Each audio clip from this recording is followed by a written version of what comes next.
শ্বাসকষ্ট, হাঁপানি। আমার কিন্তু শ্বাসকষ্ট আছে, হাঁপানি আছে। দেখেন, আপনাদেরকে বললে আপনারা অবাক হবেন, and you'll be very surprised to know it। আমি যখন হেফজখানায় পড়তাম, আল্লাহ আমাকে হাফেজ হওয়ার সুযোগ দিয়েছেন, প্রায় 12 থেকে 13 বছর হয়ে গিয়েছে, কোরআন হাফেজ হয়েছি আলহামদুলিল্লাহ। তো প্রচণ্ড শ্বাসকষ্ট গেছে, প্রচণ্ড শ্বাসকষ্ট। আমার 1 বছর পড়ালেখায় গ্যাপ গিয়েছে, 1 বছর শ্বাসকষ্টের জন্য। এবং আপনারা জানলে অবাক হবেন যে আল্লাহ তাআলা আমাকে মাত্র কয়েক মাস বা অ্যাভারেজ 1 বছর আমি পড়েছি, আল্লাহ তার মাঝে আমাকে পরিপূর্ণ কোরআন হেফজ করার সুযোগ দিয়েছেন আলহামদুলিল্লাহ। আমার ব্রেনটা আল্লাহর রহমতে অনেকটাই অ্যাক্টিভ ছিল, অনেকটাই ভালো ছিল। তো আমি খুব খেয়াল করেছি, আমি অক্টোবর থেকে না, সেপ্টেম্বর থেকে মাহফিল শুরু করেছি। সেপ্টেম্বর, অক্টোবর, নভেম্বর, ডিসেম্বর, জানুয়ারি, এটা কি মাস? ফেব্রুয়ারি। মনে হয় অন অ্যান অ্যাভারেজ প্রায় 6 মাস প্রত্যেক দিন মাহফিল করেছি, শুধু ভোটের কয়েকদিন বাদ দিয়ে, খুবই কম, হয়তো কয়েকদিন বাদ দিয়ে, ভোট যেদিন হয়েছিল সেই সময়টা। চিন্তা করেন, আমি ধৈর্য ধারণ করেছি বিধায় এই পুরো 6টা মাসে কখনো আমার এতটা শ্বাসকষ্ট হয় নাই যে আমার প্রোগ্রাম বন্ধ হয়ে গিয়েছে। সুবহানাল্লাহ পড়বেন না আপনারা সবাই? প্রত্যেকটা প্রোগ্রাম আমি করেছি, প্রত্যেকটা প্রোগ্রাম করেছি এবং ভালোভাবে সুন্দরভাবে করেছি। কারণ কি, অসুখে আমি মন ভাঙি না। আমি ভাবি একটা, যে দেওয়ার মালিক সে চাইলে আমাকে শেফা চাইলে দিতে পারে কি পারে না। আমার কাছে একটা কল আসলো সেই দিন যে হুজুর, একজন মহিলা কল দিয়েছে মেডিকেলের বেড থেকে, বলছে হুজুর ব্লাড ক্যান্সার। কি ক্যান্সার? মানুষ বাঁচে এগুলো হইলে? সহজে বাঁচে না। তো বলছে হুজুর আমি তো মরেই যাব, আমি আপনার ওয়াজ মাঝে মাঝে শুনি, একটু দোয়া করলেন। তো এটা শুনে আমারও মানে আঘাত লাগছে যে আমি এমন একজন রোগীর সাথে কথা বলছি যিনি মারা যাবেন। তো আমি একটা কথাই বললাম, আমি প্রায় মাহফিলে কথাগুলো মাঝে মাঝে বলি, যে আমার প্রিয় বোন, ডাক্তার কোনো হায়াত মৌতের মালিক নয়, হায়াত মৌতের মালিক একজন। জোরে সোরে বলতে পারলো না তিনি কে? আমি বললাম আপনি ধৈর্য ধারণ করেন, আল্লাহর উপরে ভরসা রাখেন। এই বেশি দিন না, মেবি তার 2 থেকে 3 মাস পরে আমি খবর নিলাম, সে আমাকে বলল হুজুর আল্লাহর রহমতে আমার ব্লাড ক্যান্সার রোগটা দূর হয়ে গিয়েছে, আমি পরিপূর্ণই সুস্থ হয়ে গেছি। وأيوب إذ نادى ربه أني مسني الضر وأنت أرحم الراحمين। আইয়ুব আলাইহিস সালাতু ওয়াস সালাম প্রায় 12 বছর, আর এক বর্ণনা আসছে 18 বছর অসুস্থ ছিলেন। তার পায়ের পাতা থেকে শুরু করে নিয়ে জিহ্বা পর্যন্ত পুরো দেহের অঙ্গ প্রত্যঙ্গ সব পচে গিয়েছিল। যখন পচতে পচতে জিহ্বা পর্যন্ত আসছে, তখন তিনি বলছে আল্লাহ সব তো শেষ, কোনো অভিযোগ নাই, বাট যে জবান দিয়ে তোমার জিকির করি, যে জবান দিয়ে তোমাকে সব সময় ডাকি, সেইটা তুমি নষ্ট হতে দিও না। সুবহানাল্লাহ পড়বেন না আপনারা সবাই?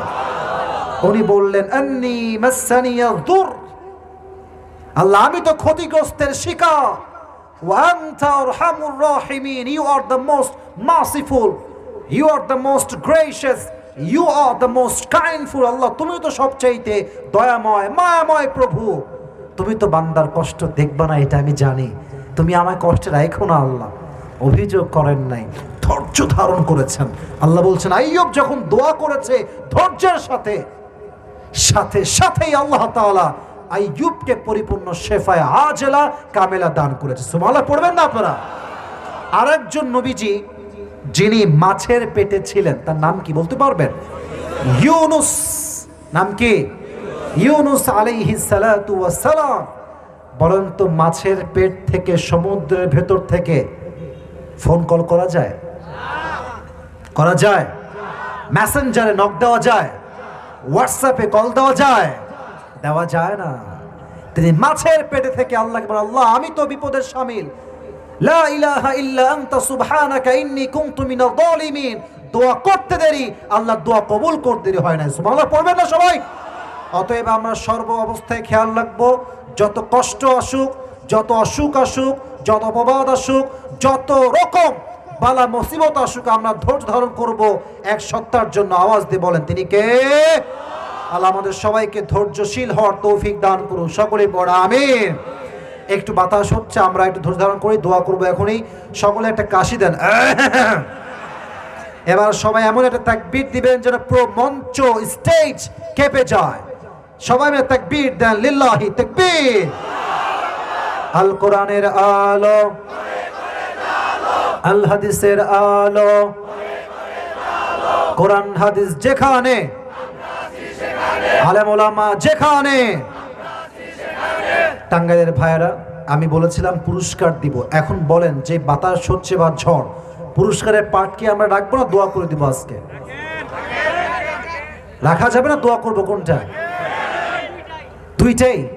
দুইটা মানে কি? দিব পুরস্কার নাকি দিব না, কোনটা? আচ্ছা ঠিক আছে, আমি সংক্ষেপে বলছি যুবক ভাইয়েরা, আপনারা যারা এখন পর্যন্ত বসে আছেন, you are the real hero, you are the real audience. কারণ যারা ভালোবাসে তারাই শেষ পর্যন্ত বসে থাকে, ঠিক কিনা বলা? আমি একদম সংক্ষেপে কথাগুলো বলছি, যে বলতে পারবেন তার জন্য পুরস্কার থাকবে। আজকে আলোচনার মূল বিষয়বস্তু ছিল কি? এখন সবাই বলবেন, একটু পরে একজনকে দাঁড় করাবো। ধৈর্য। প্রথমে একটা হাদিস বলেছিলাম আম্মা জান আয়েশার কথা, অপবাদ আসছে, তিনি কি ভেঙে গিয়েছেন না ধৈর্যশীল ছিলেন? বিনিময়ে কি হলো? আল্লাহ তার চরিত্রকে পবিত্র প্রমাণ করবার জন্য আয়াত নাজিল করলেন। সুবহানাল্লাহ পড়বেন না? 2 নম্বর হাদিস একদম প্রেসাইসলি বলছি, এখন কোনো লম্বা হবে না। খাদিজা যখন সব স্বামী মারা গেল, উনি ভেঙে গিয়েছেন না ধৈর্যশীল ছিলেন? বিনিময়ে আল্লাহ তাআলা তাকে শেষ নবীর স্ত্রী হিসেবে, আবার প্রথম স্ত্রী হিসেবে কবুল করেছে। সুবহানাল্লাহ পড়বেন না আপনারা? 3 নম্বর ফাতেমা রাদিয়াল্লাহু তাআলা আনহার হাদিস, যেখানে অভাব ছিল, কষ্ট ছিল, যখন নবীর কাছে গেলেন, নবী বললেন তোমাকে আমি 2টা অপশন দিব, 5টা বকরি, 5টা দোয়া, তুমি কোনটা নিবা? তো উনি বললেন যে আমি 5টা বকরি নিব। বকরি না দোয়া? ফিরে আসলেন। আলী খেপে না, হাত খালি কেন তোমার? এবার আমি যাব। এবার আলীর ক্ষেত্রে নবীজি 5টা বকরি বলেছেন না 5000, আর 5টা দোয়া, কি নিবা?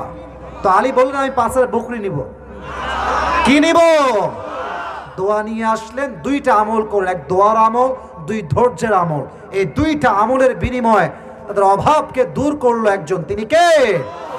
4 নম্বর আইয়ুব আলাইহিস সালাতু ওয়াস সালামের কথা, যিনি লম্বা সময় যাবৎ সিক ছিলেন, অসুস্থ ছিলেন। অভিযোগ করেছেন?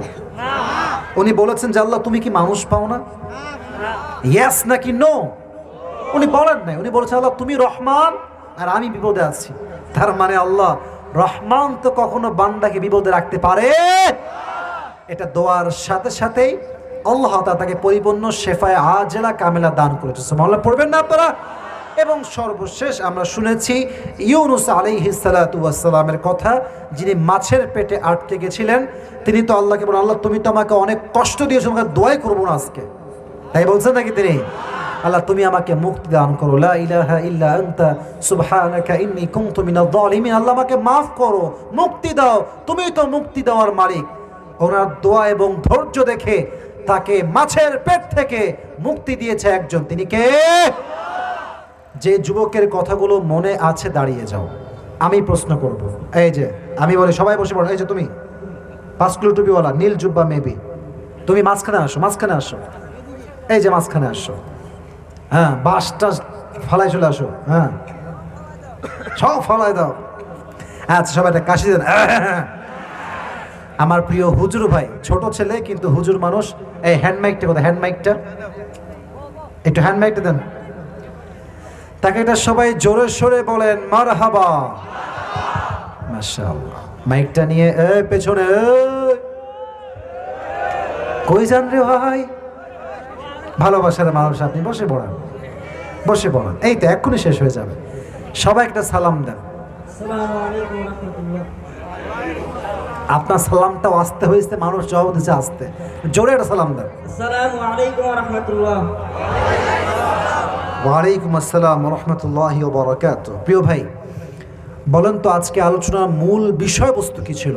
ধৈর্য। মারহাবা বলবেন না? সে যদি 3 বার আটকে যায় তাহলে তাকে আর সুযোগ দেওয়া হবে না। 3 বার সুযোগ দেওয়া হবে, লাস্ট টাইম আর সুযোগ দেওয়া হবে না। আর যখনই সে কোনো উত্তর দিয়ে দিবে, আপনার টাঙ্গাইলের মানুষ আপনার তাকবীর দিবেন এবং মারহাবা বলবেন জোরে সোরে। রাজি আছেন তো ইনশাআল্লাহ? তো মারহাবা একটা প্র্যাকটিস করেন সবাই মিলে, সকলেই জোরে সোরে বলেন মারহাবা। ধৈর্য, আচ্ছা ধৈর্যের ক্ষেত্রে নবীজির একমাত্র কুমারী স্ত্রী আয়েশার একটা এক্সাম্পল দিয়েছিলাম, এক্সাম্পলটা কি ছিল বলো দেখি? আয়েশা রাদিয়াল্লাহু তাআলা আনহুকে নিয়ে হুজুর সাল্লাল্লাহু আলাইহি ওয়াসাল্লাম ঘুরতে গিয়েছিলেন। সেখানে গিয়ে মানে হুজুর সাল্লাল্লাহু আলাইহি ওয়াসাল্লাম আয়েশা রাদিয়াল্লাহু তাআলা আনহাকে রেখে চলে এসে, হ্যাঁ ঠিক আছে ঠিক আছে বলো। তখন তাকে মিথ্যা অপবাদ দেওয়া হয়। হ্যাঁ তার নামটা কি বলবো? একটু কাছে নিয়ে বলো, এই মাইকটা কাছে নিয়ে বলো। আয়েশা রাদিয়াল্লাহু তাআলা আনহাকে মিথ্যা অপবাদ দেওয়া হয় তখন। হ্যাঁ তার নামটাও কি বলবো নাকি? হ্যাঁ বলো, তোমার যেটা মনে, তোমার হাদিস মাদের সবই তুমি বলো, কোনো সমস্যা নেই। হযরত আয়েশা রাদিয়াল্লাহু তাআলা আনহাকে আব্দুল্লাহ ইবনে মুআত্তাল নামের একজন মানে তাকে মিথ্যা অপবাদ না সে দেয় না, তার সঙ্গে তিনি আসছেন, তাদেরকে অপবাদ দেওয়া হয়েছে, তাই না? জি, সেটাই। অপবাদ দেওয়ার পরে কি হয়েছে সেটা বলো। অপবাদ দেওয়ার পরে কি করেছে তুমি সেটা বলো। অপবাদ দেওয়ার পর তিনি বাসায় চলে আসার পর ধৈর্য ধারণ করেছে। হ্যাঁ এই তো মাশাআল্লাহ। হ্যাঁ বলো তারপরে। তারপর আল্লাহ তাআলা রাব্বুল আলামিন তাকে তার বিষয়ে কোরআনের আয়াত নাযিল করেছেন। কি আয়াত নাযিল করেছেন? যে তার চরিত্র খারাপ না ভালো, কোনটা? তার চরিত্র ভালো। মারহাবা বলেন সবাই। সে পরিপূর্ণ যে আমার মতোই বলবে, ইটস নট লাইক দ্যাট। আমি হলাম একজন প্রফেশনাল লেকচারার, আমার কথার ধাঁচ তার কথা একটু ডিফারেন্ট থাকবে, বাট যা বলেছে সারাংশ কথা ঠিকঠাক ছিল। এটা সবাই বলেন মারহাবা। 2 নাম্বার, খাদিজা রাদিয়াল্লাহু তাআলা আনহার ধৈর্য এবং তার ফলাফল বলো। হযরত খাদিজা রাদিয়াল্লাহু তাআলা আনহা খুব ধৈর্যশালী মহিলা ছিলেন। তেনার প্রথমে অনেকগুলাই বিয়ে হয়েছিলেন। জি জি জি। কোন বর্ণনা মতে 2টা 3টা 4টা। এই তো মাশাআল্লাহ, মারহাবা বলো সবাই। হ্যাঁ এই তো হচ্ছে। শেষে হুজুর সাল্লাল্লাহু আলাইহি সাল্লামের হযরত খাদিজা রাদিয়াল্লাহু তাআলা আনহার একটা সন্তান হয়। জি। তার নাম ছিল হিন্দ। এই তো হচ্ছে। পরে হুজুর সাল্লাল্লাহু আলাইহি সাল্লামের সাথে তার বিবাহ আবদ্ধ হন। তো বিবাহ যে আবদ্ধ হয়েছেন, বিবাহটা যে হয়েছে এর পেছনে একটা বড় গুণ ছিল, এটার নাম কি বলো? এটাই তো বড় গুণটা হলো ধৈর্য। মারহাবা বলেন সবাই আপনারা। বইলা দিলে টাকা তোমার পকেট থেকে বের করবো কিন্তু, খবরদার। মাশাআল্লাহ, পেরে গিয়েছে খাদিজার কথা রাদিয়াল্লাহু তাআলা আনহা। 3 নাম্বার ছিল ফাতেমা রাদিয়াল্লাহু তাআলা আনহার কথা। উনি অভাবে কি করেছেন বলো দেখি, একদম সংক্ষেপে বলো। অভাবের সময় কি করেছিলেন? অভাবে তিনি হুজুর সাল্লাল্লাহু আলাইহি সাল্লামের কাছে গিয়েছিলেন। হ্যাঁ, এই তো। হুজুর সাল্লাল্লাহু আলাইহি সাল্লাম তিনাকে 5টি দোয়া শিখিয়ে দিয়েছিলেন। আর কি সাথে আরো 5টা কি ছিল? 5টা বকরি দিতে চেয়েছিলেন। হ্যাঁ তিনি নেননি। এই তো। হ্যাঁ তিনাকে 5টি দোয়া শিখিয়ে দিয়েছেন, তিনি তাই নিয়ে গেছিলেন। তারপরে কি আসছে? পরে হযরত আলী রাদিয়াল্লাহু তাআলা আনহু আবার আসছেন। হ্যাঁ, তিনি ওই 5টি দোয়া নিয়ে গেছেন। আর তার সেকেন্ড অপশন কি ছিল? তার সেকেন্ড অপশন ছিল হলো 5000 বকরি। মারহাবা। তো উনি কি নিয়ে আসছেন আসার সময়? 5টা দোয়া। 5টা দোয়া। তো বাসায় যাবে দোয়া এবং তার সাথে আরেকটা আমল তিনি অ্যাড করেছেন, এটার নাম ছিল কি? জি। দোয়া তো আমল করেছেন, পাশাপাশি আরেকটা গুণকে সাইড রেখেছেন, সেই গুণটার নাম কি বলো? ধৈর্য। মারহাবা বলেন সবাই। মূল কথায় এসে আপনাকে বলতে হবে ধৈর্য, কারণ ওয়াজের মূল বিষয়বস্তু কি? ধৈর্য। তো এর বিনিময়ে তাদের কি হয়েছিল সেটা বলো। আল্লাহ তাআলা রব্বুল আলামিন তাকে এই সচ্ছলতা দান করেছেন। মারহাবা বলেন। এই তো হয়ে গেছে। এবার বলো, যেই নবীজি দীর্ঘ লম্বা সময় অসুস্থ ছিলেন তার নাম ছিল কি? আইয়ুব আলাইহিস সালাম। মারহাবা বলবেন না আপনারা? ওনার ধৈর্য এবং দোয়ার বিনিময়ে কি প্রতিদান তিনি পেয়েছেন? প্রতিদান তিনি আল্লাহ তাআলা তিনাকে সুস্থ দান করেছেন। মারহাবা বলেন আপনারা সবাই।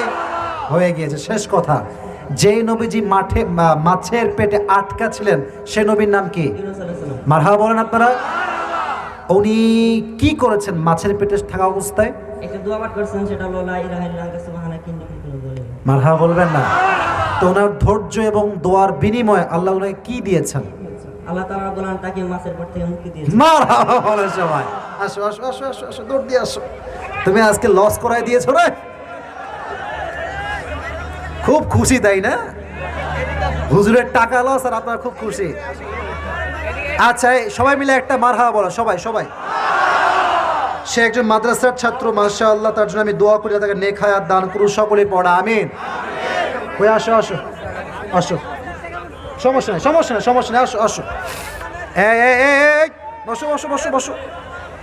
বসে পড়ো। এই মায়ের হাড্ডি ভেঙে দিব রে।